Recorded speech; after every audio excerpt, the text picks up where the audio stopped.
mu defal ma li nga xamante moom laa bëggoon donc ko ñaan depuis bu yàgg ba tey mu may ma ko ci mois de mars bi en plus vraiment jërëjëf na ànd simplicité nag su ma nee nekk balaa may énervé arrête de faire du layam yi dégg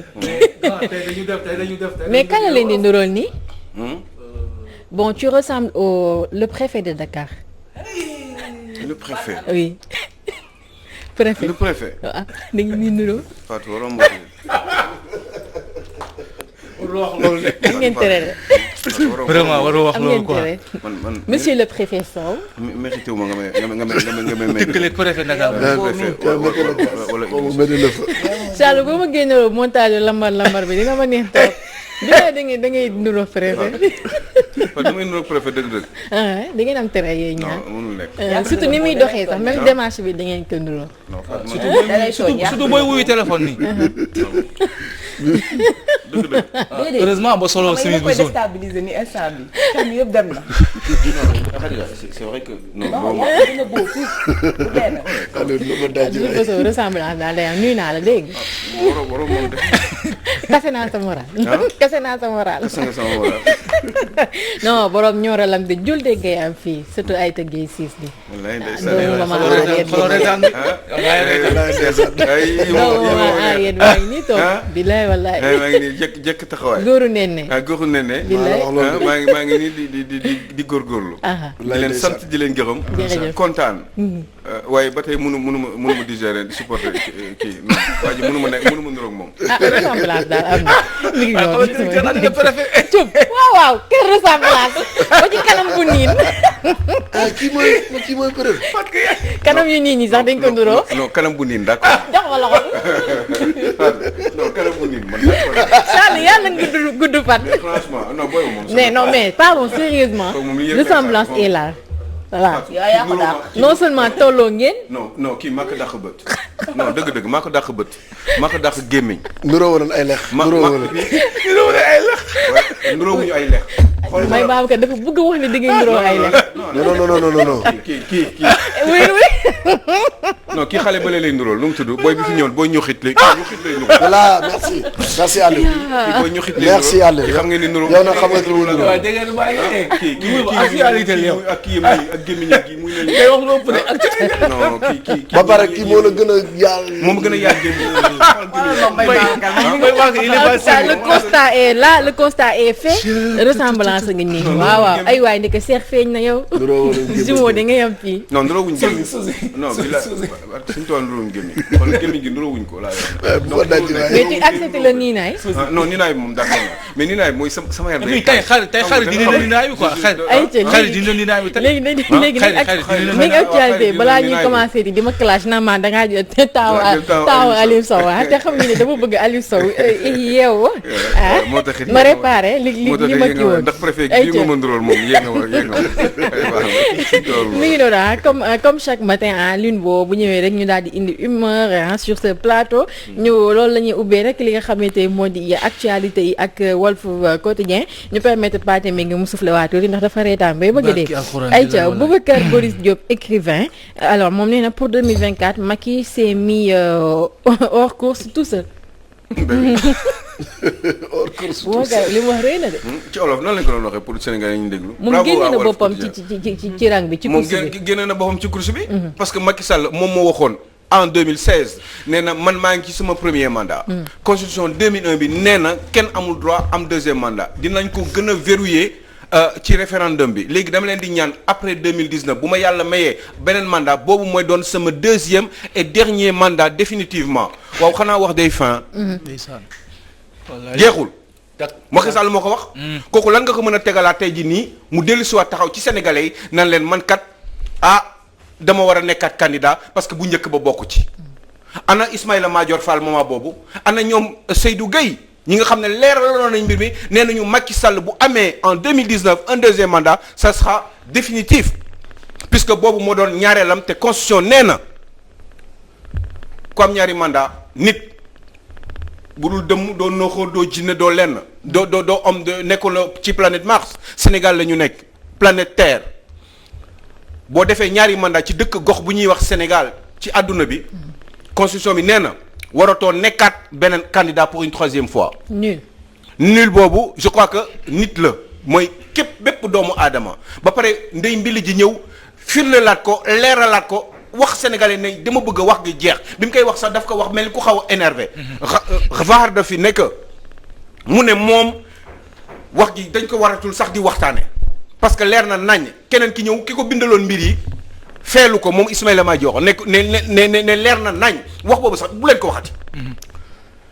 moo tax may naqarlu benn mbir en tout cas. mooy 31 décembre pas ren bii mais daaw de 2018. 2018 oui 31 décembre.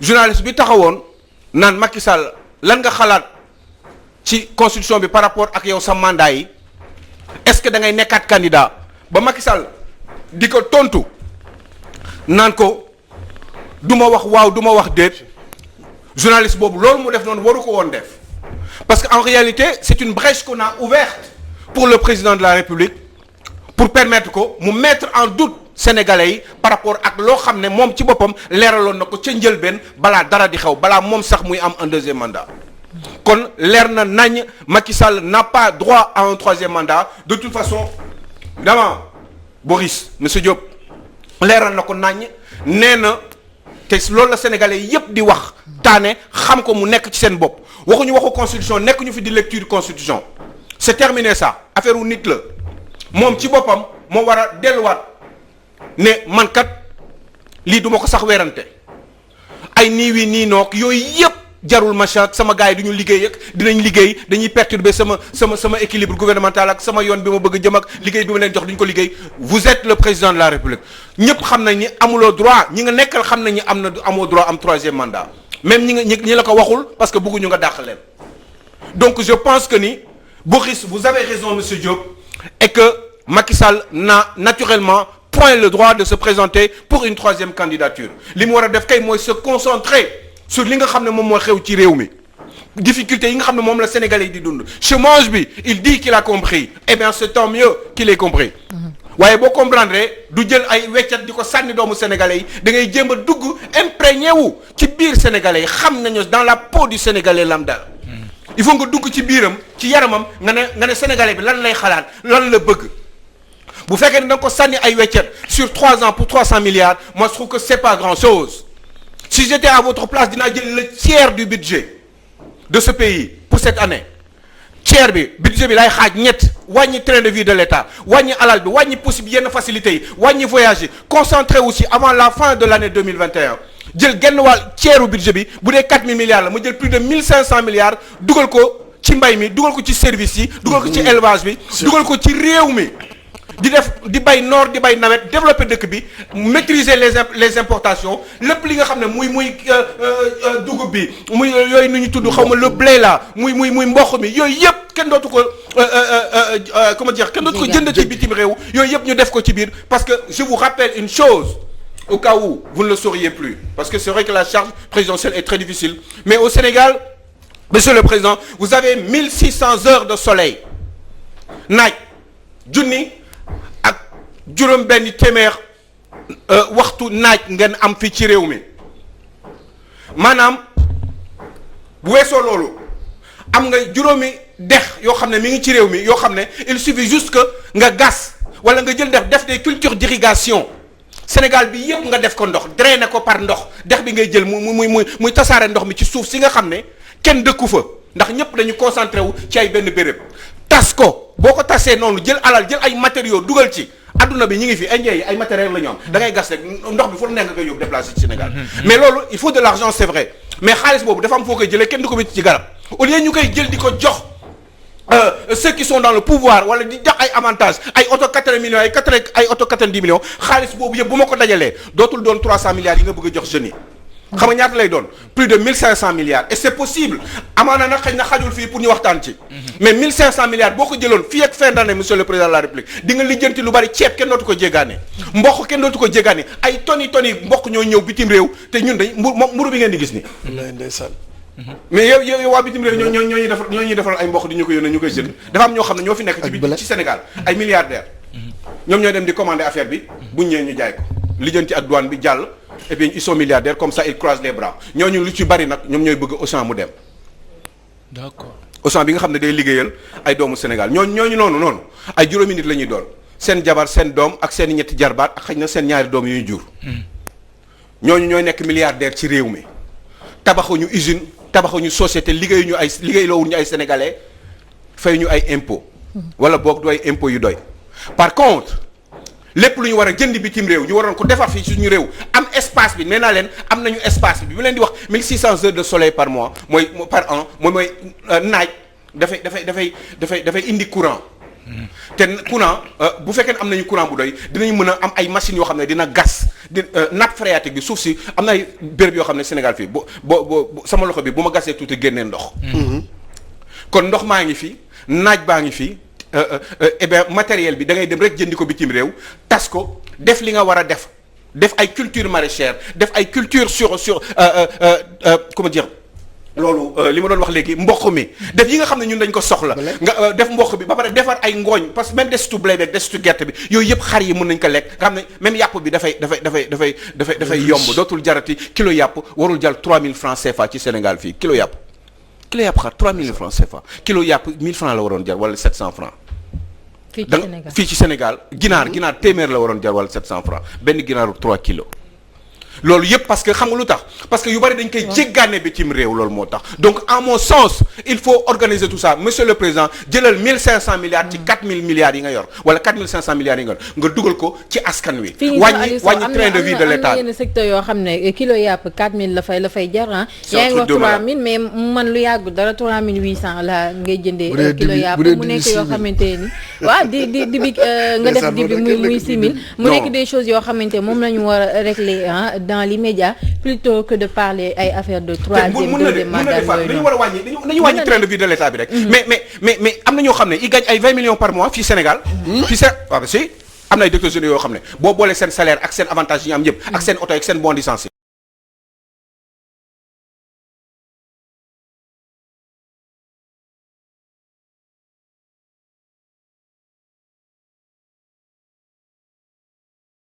man parce que Mercedes su Macky Sall bi 1 milliard lay jar Macron dawalul boobu. Macky Sall bu jógee fii nii dem France ñetti fan ak gàngoor bi avion bi fees mu toog fa 3 jours liggéey li muy liggéey dellu soir Macky Sall 500 millions lay dépensé ci avion bi.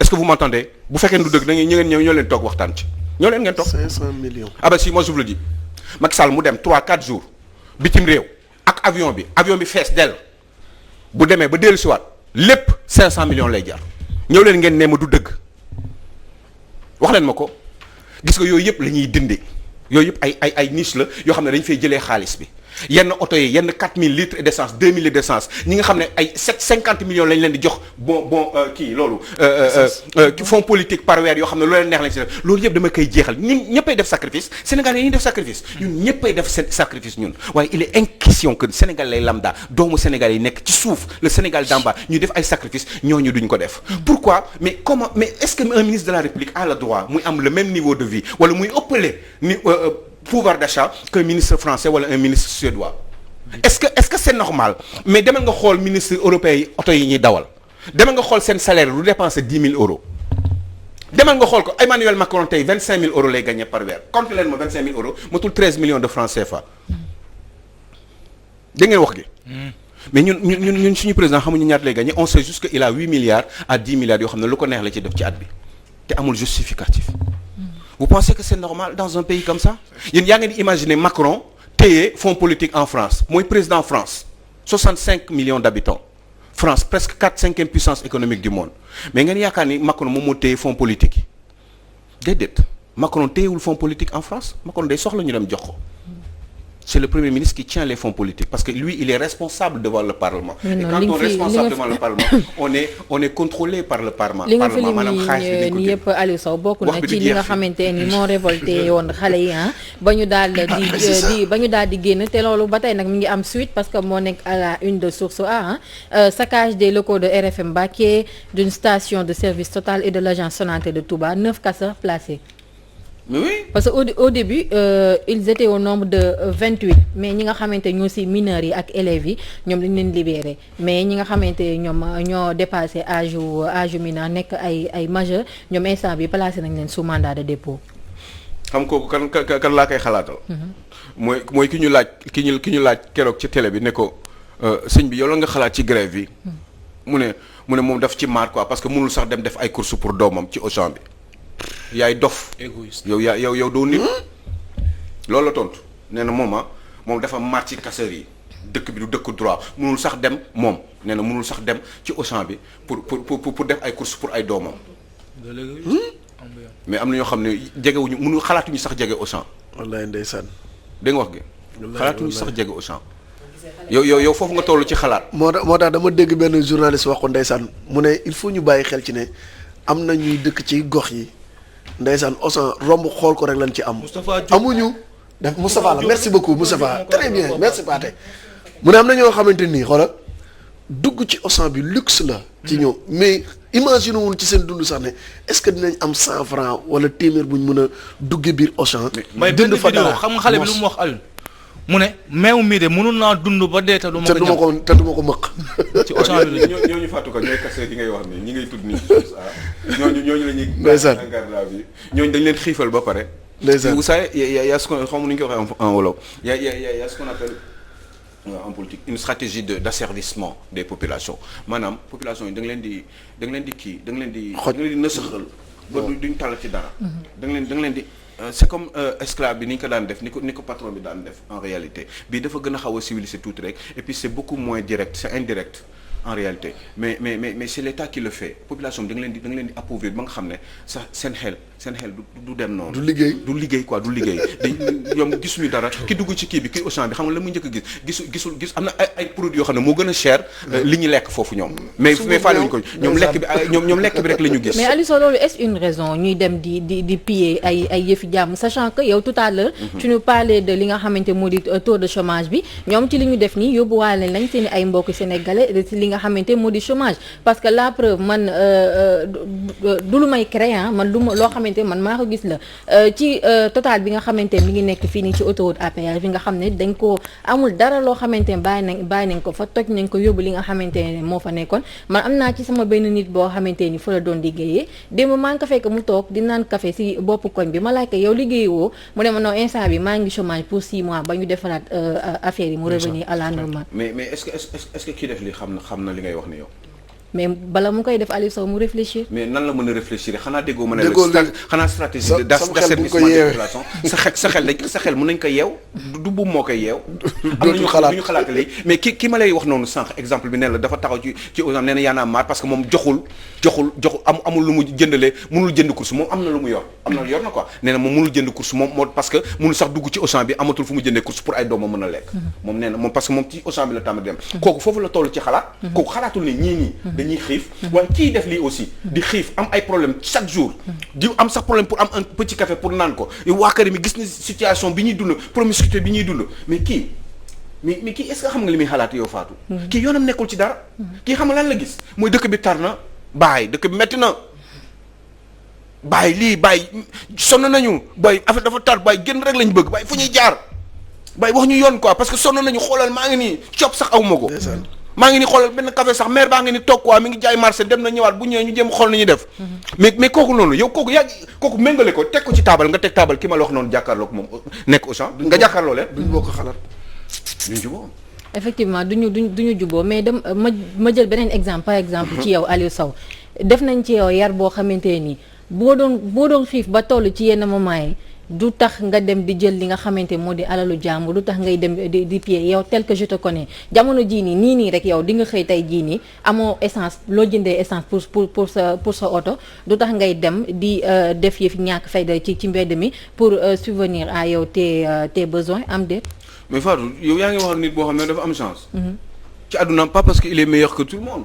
mais parce que il a juste de la chance mais gauche ngay gis ne ñuy toj nii am na suñoo xam ne xëy na bu yàlla dimbali woon ñu toppatoo leen ci yóbbu leen ci benn circuit di nga gis ay ñoo xam ne romb nañu Aliou Sow xajuñu ci moom mais c'est parce que dañ situation fi comme on dit on ne choisit pas sa famille fi ñu dëkk noonu yow lan nga si mën kooku noonu mënoo ko méngale ak man parce que man dama am chance man xaw ma gaal yéene ni bi ñuy dem tugal dañ naan ci dëkk tubaab bi rek lañ jëm xam si tubaab si on va chez les blancs mais on ne sait pas exactement dañuy ñëw ci avion lañ dugg ñëw toog ñu dugal ci ay écoles yu baax am chance di màgg ñu jox ñu ay bourses françaises màggaloo ñu mënoo ko comparer ak ñi Fatou ce n'est pas possible. ayca rapidement Khadija pour ñu jàll ci le mandat image yi ñuy jàllale à la télé donc boo gisee la chaîne européenne yi ci bëri dañuy naan c'est la fin qui les a guidés loolu la ñuy wax lu bëri parce que kas nag du ñàkk ci ay manifestations ba malgré que ñu ngi koy déplorer mais boo xoolee comme manifestation yi amoon États-Unis donc après mort George Floyd et tout ça ñoom fa lañ jubali ci boutique Louis Vuitton yi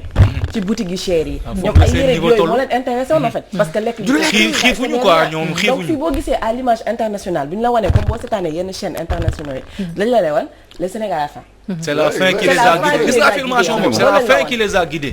C'est une affirmation boo xam ça justifie exactement li kii wax. d'accord kon xiif daal moo tax ñuy dem di daal di def yooyu noonu waaw ba tey mën na ne ayca il faut que ñu daal di dem tu m'excuses Pathé parce que waxtu bi daf ñoo tënk ñu daal di daw yër li nga xamante moo nekk ci le mandat bu ñuy xiifee bay dem di piller ay yëfi jàmbur am na ñoo xam ne instant bi Aliou Sow feebar mi ngi leen di tëral te d'ailleurs tey yaakaar naa mooy seen journée alors prise en charge des insuffisants rénaux le Sénégal à la traîne ñi am feebar boobu ñi ngi dund. en général ñi ko am yëpp est-ce xam nga c'est lié ak xiif.